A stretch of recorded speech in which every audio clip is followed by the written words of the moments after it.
ගෞරවනීය ස්වාමීන් වහන්සේ කුරුක්කල්තුමනි පියතුමනි මවිලුවිතුමනි ගරු අග්‍රාමාත්‍යතුමනි විපක්ෂ නායකතුමනි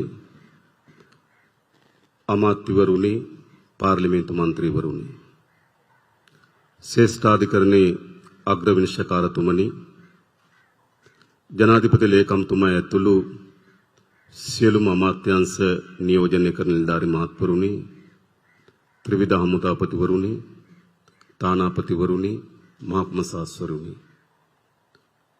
දයාබර දෙමව්පියනි සහෝදර සහෝදරියනි දුවදරුවනි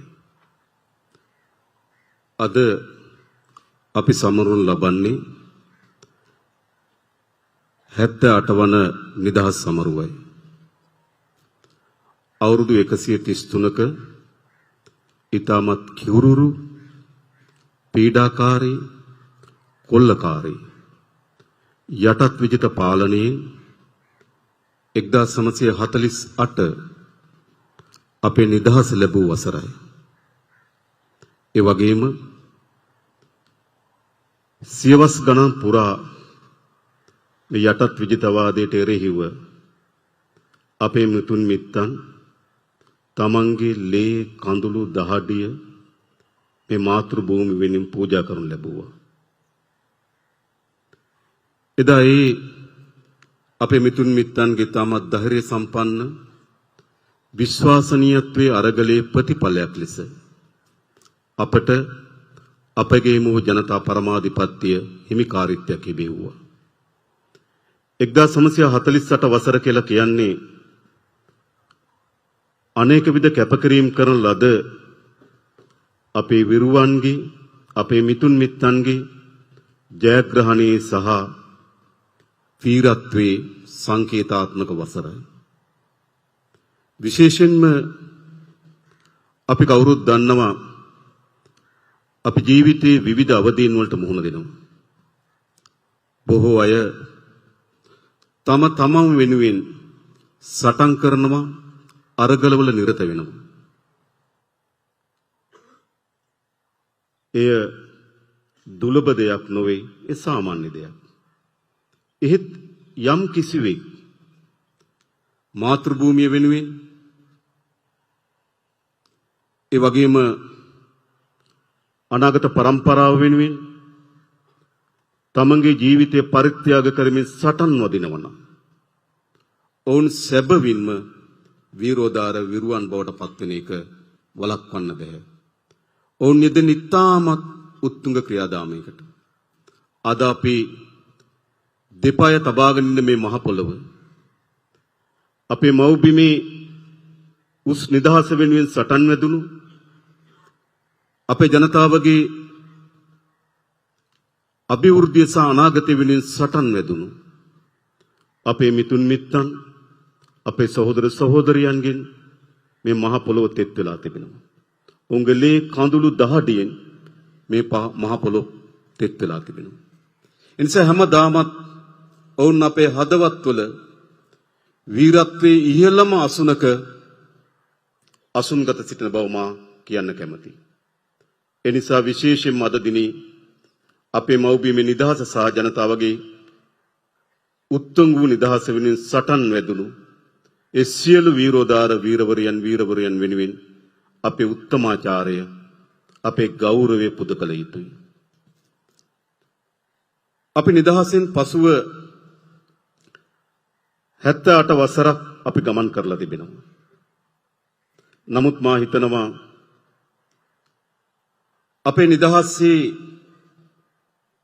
ඊටමත් වැදගත් කාර්යභාරය වෙන්නේ නිදහස පරිපූර්ණත්වයට පත් වෙන්නේ අපි මොනතරම් ප්‍රමාණකින් ආර්ථික වශයෙන් නිදහස අත්පත් කරගන්න පුළුවන්ද කියන සාධකයේ මත මා හිතනවා අපේ නිදහසේ පරිපූර්ණත්වය සඳහා වූ සටනක් සහ අරගලයක් තිබෙනවා. ඒ සටන අරගලයේ තිබෙන්නේ අප ඔබ මා තුලමයි කියලා මම විශ්වාස කරනවා. විශේෂයෙන්ම මෙවර නිදහස් දිනේදී අපේ ප්‍රධාන තේමා පාඨය උනේ ගොඩනගමු ශ්‍රී ලංකාව. අපි මේ ශ්‍රී ලංකාව අපේ ස්වාධීනත්වය අපේ ශීර්භාවය අපේ නිදහස යන ප්‍රතිමූර්තින් මත යලි ප්‍රතිස්ථාපනය කළ යුතුයි යලි ගොඩනැගිය යුතුයි. ඒ යලි ගොඩනැගීමේදී අපි අපේ සාරය බවට පත් කරගන්නේ කුමක්ද? ඔබ අප කවුරුත් දන්නවා අපිට තාමත් ප්‍රෞಢ ඉතිහාසයකට හිමිකම් කියනවා. අපේ ආදිතම මිතුන් මුත්තන් ඒ යුගයට ගැලපෙන ආකාරයට ඒ යුගයේ පවතින ආකාරයට ඊටමත් ඉහළ තාක්ෂණික දැනුමින් හිබි බව අපේ ඉතිහාසගත කරුණු අපිට පෙන්눔 කරලා තිබෙනවා. අපිට ශ්‍රේෂ්ඨ ප්‍රෞಢත්වයක් ඉතිහාසයක් උරුමකම් කියන જાතියක්. ඒ වගේම ඉතිහාසයේ මෑත ඉතිහාසයේ මේ සියල්ලංගෙම අපි බැහැර කළ යුතු කරුණු බොහෝමයක් තිබෙන ගමන් අපි අත්පත් කරගත් යුතු සාධනීය ලක්ෂණ විශාල ප්‍රමාණයක් තිබෙනවා. ඒ නිසා අප ශ්‍රී ලංකාව ගොඩනැගීමේ මාවත වන්නේ අපේ මාතෘභූමිය සමග තිබෙන ඓන්ද්‍රීය සබඳතාවයන් අපේ ජාතිය ගොඩනැංවීමේදී අපේ ඉතිහාසයේ විසින් එක්කොට තිබෙන මහා සාරය මේ මහ පොළොව මත යලි ප්‍රතිස්ථාපනය කිරීමේ මාවත තමයි අපි ආර්ථිකයේ ගොඩනැගීමේ මාවත ලෙස තෝරා ගනු ලබන්නේ. ඒ හුදු මාතෘභූමිය අක්මුල් සිඳන ලද අපේ ජාතියේ සාරය කෙලසන ලද ආර්ථික සංවර්ධන මාවතක් නොවේ. අපේ මාතෘභූමිය අපේ ජාතියේ සාරය ඒ මත ගොඩනැගෙන නව ශ්‍රී ලංකාවක් ගොඩනැගීමේ මාවතට අපි අවතීර්ණ විය යුතුයි. නිදහසෙන් පසු 78 වසර තුල ජය තියෙනවා පරාජයන් තිබෙනවා. හොඳ තියෙනවා නරක තියෙනවා. අපි කිසිසේත්ම නරක දේ බැහැර කරන්න පැකිලෙන්නේ නැහැ. ඒ වගේම අපි කිසිසේත්ම හොඳ දේ උකහා ගන්න බියවන්නෙත් නැහැ.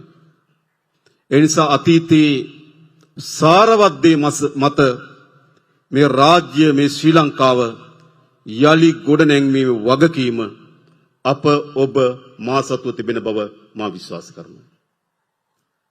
අපි කෙසේද ගොඩනගන්නේ? පළමු කොටම අපි අපේ ශක්්‍යතාවයන් අපේ තියෙන හැකියාවන් අපේ තිබෙන ශක්තියින් පෙළගස්වා ගත්තොත් අපට තිබෙන ප්‍රධානම ශක්තිය කුමක්ද? අපිට කියන්න පුළුවන් මහා සමුද්‍ර කලාපයකට අපි හිමිකම් කියනවා කියලා. අපිට කියන්න පුළුවන් ඉතාමත් හොඳ දේශගුණික කලාපයක අපි පිහිටා තිබෙනවා කියලා. අපිට කියන්න පුළුවන් අපේ ස්වභාවික සම්පත් වලින් අනුුණයි කියලා. හැබැයි අප විශ්වාස කරනවා ඒ සියල්ලටම වඩා මහගුම සම්පත වන්නේ අපේ රටේ මානව සම්පත. නිසා අපේ රට ගොඩනැගීම සඳහා තිර අධිෂ්ඨානයකට අපි එනවා නම් අපේ මානව සම්පත ලෝකේ ඕනෑම දියුණු ජාතියක් සමග උරින් උර ගැටි සෑමතින්ම සම්පූර්ණ වූ මානව සම්පත බවට පරිවර්තනය කළ යුතුයි. නොදැනුවත්කම වෙනුවට දැනුම, පැරණි අගතීන් වෙනුවට ප්‍රගතිය, බෙදීම වෙනුවට සමගිය පෙරදරි කරගත්තු නව මානව සම්පතක් අපි නිර්මාණය කළ යුතුයි. විශේෂයෙන්ම එහිදී කලාව, සාහිත්‍ය, අපේ ඉතිහාසය, ඒ වගේම නව තාක්ෂණය, අධ්‍යාපනය මේ මානව සම්පත දියුණු කිරීමේදී වැදගත් කාර්යභාරයක් සුළන බව අප කවුරුත් දන්නවා. එසේනම් අපිට අපේ රටේ දියුණු මානව සම්පතක් ගොඩනගන්න කුමකින්ද? දැනුමින්, සහකම්පනයෙන්, තෙතමනින්, නූතන තාක්ෂණය ඒකාබද්ධ කර ගැනීමෙන්, අනුගුණ මානව සම්පතක් අපි නිර්මාණය කළ යුතුයි. ඒ නිර්මාණය කරන්න නම් අපි අපේ අධ්‍යාපන ශාස්ත්‍රයේ විශාලතම පරිවර්තනීය යුගයක් අපි ආරම්භ කළ යුතුයි. අපි ඒ සඳහා සූදානම්. පැරණි අගතී මොනතරම් ප්‍රමාණයට එම නව මිනිසෙක් ගොඩනැගීම සඳහා දරන ප්‍රයත්නයට බාධා කරනවා නම් ඒ සියල්ලට එරෙහිව නව දැනුම, නව තාක්ෂණය, නව මානවය නිර්මාණය කිරීම සඳහා අවශ්‍ය වෙන පරිවර්තනීය කාර්යභාරය ඉටු කරන්න අප සූදානම්. ඒ සඳහා මේ රටේ පොදු ජනයාගේ සහාය ලැබෙන බව මා විශ්වාස කරනවා. ඒ වගේම ඊළඟ ප්‍රධාන සාධකයේ බවට පත් වෙන්නේ කුමක්ද? අපි අපිට මානව ශක්තිය ප්‍රධාන ශක්තියක් වෙන බව ඇත්ත. හැබැයි ශක්තිය රඳා පවතින්නේ අපි බෙදීමෙන්ද, අපි එකතු වීමෙන්ද? අපි සතුව තිබෙන ප්‍රධානම ශක්තිය වන අපේ මානව සම්පතේ ශක්තිය රඳා පවතින්නේ අපගේ සමගි භාවය වෙනුවෙන් පමණයි. අපි බිඳුනොත් අපේ ශක්තියින් දුබල වෙනවා. අපි බෙදුනොත් අපේ ශක්තියින් දුබල වෙනවා. අපි එකිනෙකා කෙරෙහි වෛරය, ක්‍රෝධය, සැකය, ගැටුම නිර්මාණය වුණොත් අපේ ප්‍රධානම ශක්තිය දුබල වෙනවා. ශ්‍රී ලංකාව ආගම් කීපයක් අදහන ජනතාවක් ඉන්න රටක්. තමන්ට අනන්‍ය වූ සංස්කෘතින් කීපයකින් හෙබි ජනතාවක්. ඒ වගේම ප්‍රධාන වශයෙන් භාෂාවන් දෙකක් තමගේ මව් භාෂාව බවට පත් කරගත්තු ජනතාවක්. විශ්වාසයන්, සංස්කෘතීන්, ඇදහිම් වල වෙනස්කම් තිබෙනවා. අපි ආයුත්තේ කොතනටද? මේ වෙනස්කම් අපිට උපයෝගී කරගන්න පුළුවන් ගැටුම වෙනුවෙන් මේ වෙනස්කම් අපිට අනේකාට එරෙහිව අවියක් හැටියට ඔසවා තබන්න පුළුවන්. හැබැයි එයම අපේ ශක්තියින් දුබල කර ගැනීම. අපේ පරමාර්ථ වන්නේ කුමක්ද? මේ වෙනස්කම් වලට ගරු කරමින් එකිනෙක ජන කණ්ඩායම් වල අනන්‍යතාවයේ පිළිගරගනිමින් එහෙත් ශ්‍රී ලාංකීය ජාතිය ලෙස අපි කල්පනා කරන නව පරිවර්තනීය යුගයක් අපිට අවශ්‍යයි. අපේ ශබ්දකෝෂයේ තියෙන අවලස්සනම වචන දෙක කුමක්ද? ජාතිවාදය, අන්තවාදී. එනිසා අපි විශ්වාස කරනවා ජාතිවාදය සහ අන්තවාදය විසින් විය හැකි වන්නේ අපි සතුව තිබෙන ශක්තියින් අපම ස්වයංවම විනාශ කර ගැනීමයි, දුබල කර ගැනීමයි. එනිසා මා නැවත නැවත සපත කරනවා අපි අපේ රටේ කිසිදු බෙදීමකට, ජාතිවාදයකට, අන්තවාදයකට ඉඩ නොදෙන බවත්, අපේ රටේ ජාතික සමගිය, අපේ රටේ ගොඩනැගීමේ ප්‍රධානම ශක්තිය අපි ගොඩනගන බවත් මේ රටේ ජනතාවට මා ප්‍රකාශ කරන්න කැමතියි. ඊළඟ ප්‍රධාන කාර්ය වෙන්නේ කුමක්ද? අපිට ශක්තිමත් මානව සම්පතක් ගොඩනගා ගැනීම, මානව සම්පතේ සමගිය නිර්මාණය කර ගැනීම, අනතුරුව ඒ සියලු දෙනාට නීතිය විධානයේ ආධිපත්‍ය සමානාත්මතාවයෙන් යුතුව සාධාරණව ඉෂ්ට කර ගැනීම. අපි රාජ්‍යයක් ගොඩනැගිය යුතුයි. අපි නව ශ්‍රී ලංකාව ගොඩනැගිය යුතුයි. සෑම දෙනාම නීතිය කියන රේඛාවට යටින් සිටිය යුතුයි. අපේ රට යලු පොදු ප්‍රවේශියා තුල නීතිය විධානයේ ආධිපත්‍ය පිළිබඳව විශ්වාසය තහවුරු කර යුතුයි. මම හිතන කිසිදු නිවැරදි පුද්ගලයෙක් නීතිය විධානයේ ආධිපත්‍ය තහවුරු කිරීමට බියවන්නේ නැති බවත්, සෑම නිවැරදි පුද්ගලයෙක්ම නීතිය විධානයේ ආධිපත්‍ය අපේක්ෂා කරන බවත් අප දන්නවා. එහෙත් නීතිය විධානයේ ආධිපත්‍ය නොසලකා හරිනවම බිඳ දමන ලද අයවලුන් නීතිය විධානයේ ආධිපත්‍ය තහවුරු වෙනවාට බිය බවත් අප දන්න. එනිසා අපට පැවරී තිබෙන කාර්යභාරය ශ්‍රී ලංකාව ගොඩනැංවීමේදී ගොඩනගමු ශ්‍රී ලංකා කියන තේමාවට පණ ලැබෙන්නේ අපි අපේ නීතිය විධානයේ ආධිපත්‍ය නිසි පරිදි තහවුරු කිරීමෙන්.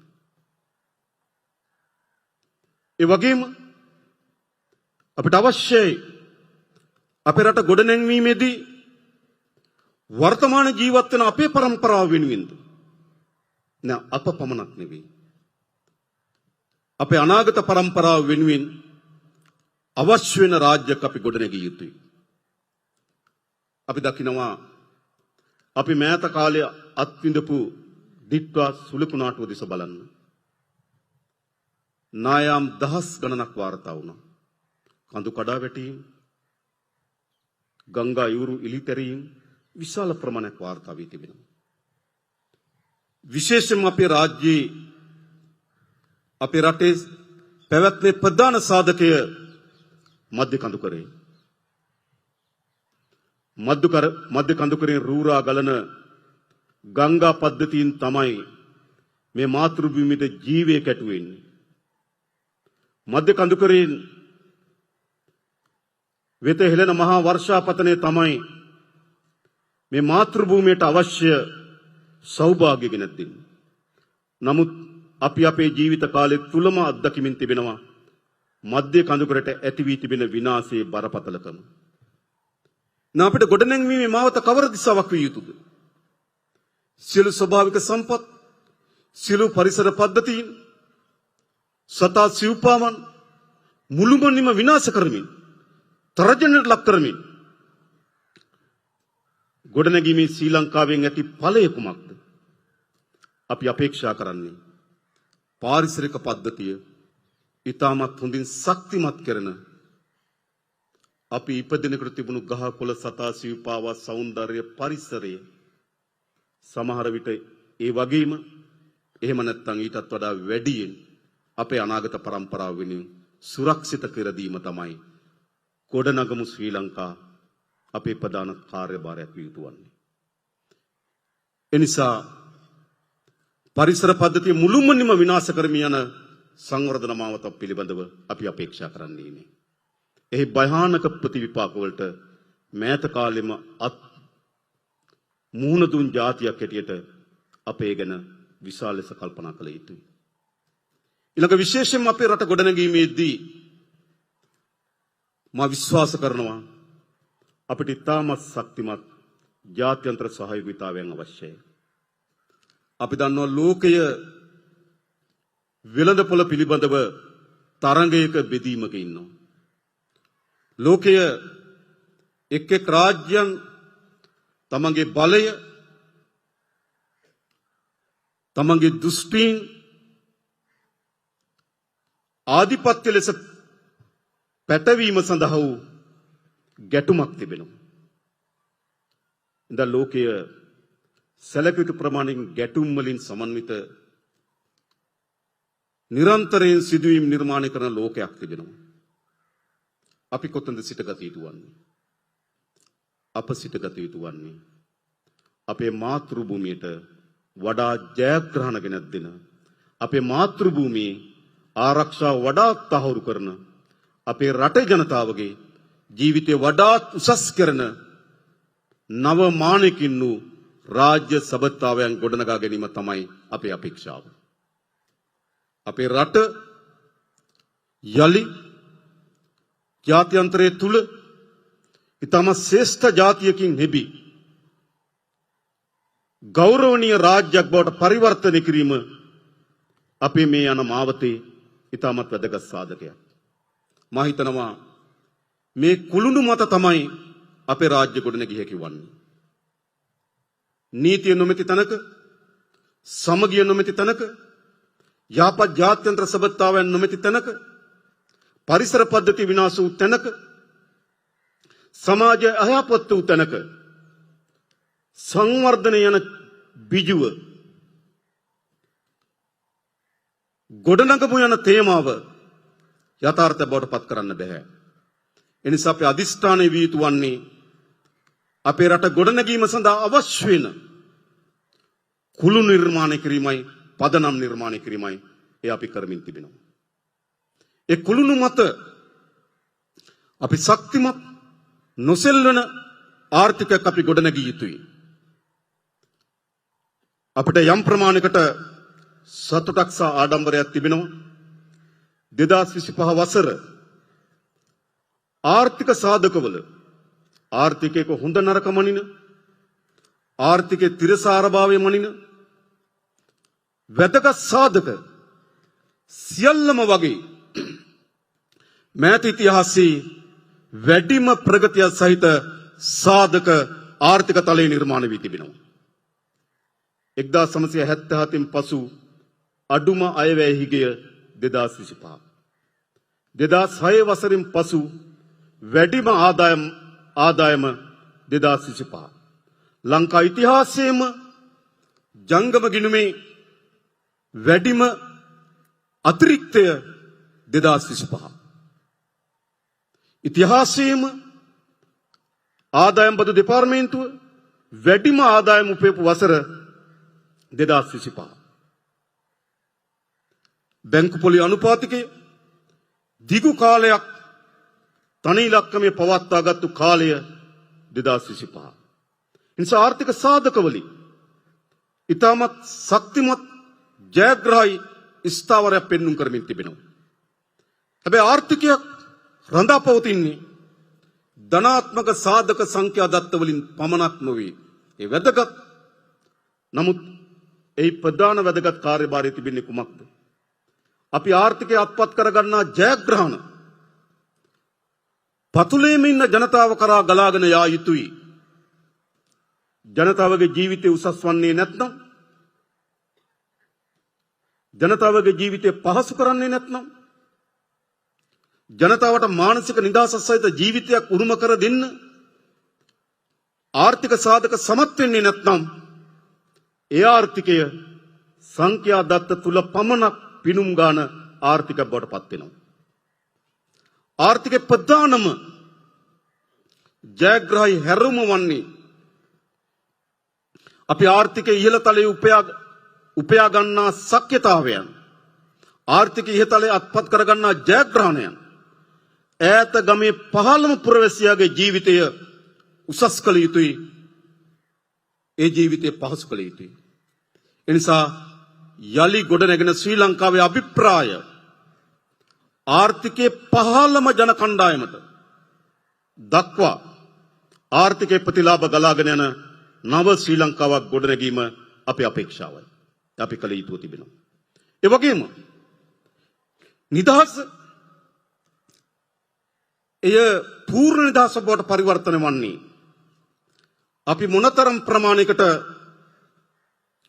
ආර්ථික වශයෙන් ශක්තිමත්ද කියන සාධකයේ මත. ආර්ථිකයේ දායකත්ව කාර්යයන් දෙකකින් වැදගත්. එක පැත්තකින් ජනතාවගේ ජීවිතය උසස් කරන්න, දෙවනි පසින් අපේ රටේ ශ්‍රීභාවයේ ස්වාධිපත්‍ය ස්වාධීනත්වයේ බලය තහවුරු කරගන්න. එහෙනම් අපි මොකද්ද කළ යුතු වන්නේ? ඒ සඳහා අවශ්‍ය වන නව ආර්ථික දැක්මකින් යුතුව අපේ රටේ ආර්ථිකය ගොඩනැන්විය යුතුයි. ඒ සඳහා මේ වන විටක් අපි අපේ කර්මාන්තකරුවන්, ව්‍යවසායකයන්, අපේ රාජ්‍ය සේවය,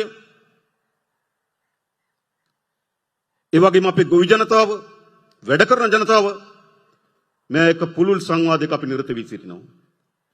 මේ රට ගොඩනැගීම අපේ ප්‍රධානම සම්පත වන මානව සම්පත දෙවුර මත පවරාගත යුතු කාර්යයක්. ඒ සඳහා අවශ්‍ය වෙන සාකච්ඡාව වැඩසටහන අපි දියත් කොට තිබෙනවා.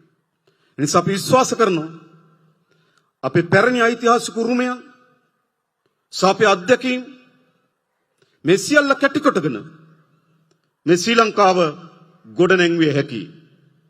ඒ නිසා මේ 78 වන නිදහස් දිනේදී අපි අපේ හදවතට, අපි අපේ ඥාණයට එකතු කළ යුතු වන්නේ මේ රට ගොඩනැගීම පිළිබඳව තිර අධිෂ්ඨානය.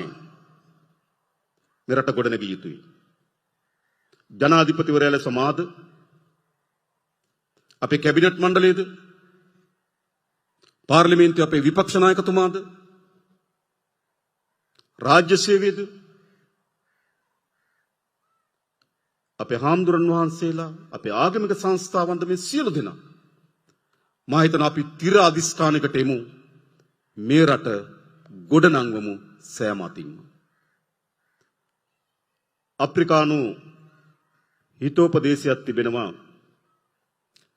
ඔබට වේගෙන් යන්න අවශ්‍ය නම් තනියම යන්න. ඔබට වේගෙන් යන්න අවශ්‍ය නම් තනියම යන්න. හැබැයි ඔබට වැඩි දුරක් යන්න අවශ්‍ය නම් එකට යන්න. අපිට අවශ්‍ය වෙ තිබෙන්නේ කුමක්ද? අපිට අවශ්‍ය වී තිබෙන්නේ සෑම ශේස්ත්‍රයකම වැඩි දුරක් යන්න. ආර්ථිකය අපි වැඩි දුරක් යා යුතුයි. නීති විධාන ආධිපත්‍ය වැඩි දුරට තහවුරු කළ යුතුයි. අපේ පරිසර පද්ධතිය වැඩි දුරට ආරක්ෂා කළ යුතුයි. එහෙනම් ඒ ගමන ජය හැකි වන්නේ තනිව නොවේ. අපිට තනිව වේගයෙන් යන්න පුළුවන්. හැබැයි කෙටි දුරයි. අපිට අවශ්‍ය වෙන්නේ වැඩි දුරක් යන්න. ඒ වැඩි දුර යාම සඳහා අපි එකට යමු කියලා ආරාධනා කරමින් මා නතර වෙනවා. බොහොම ස්තුතියි. තෙරුවන් සරණයි. දෙවි පිහිටයි.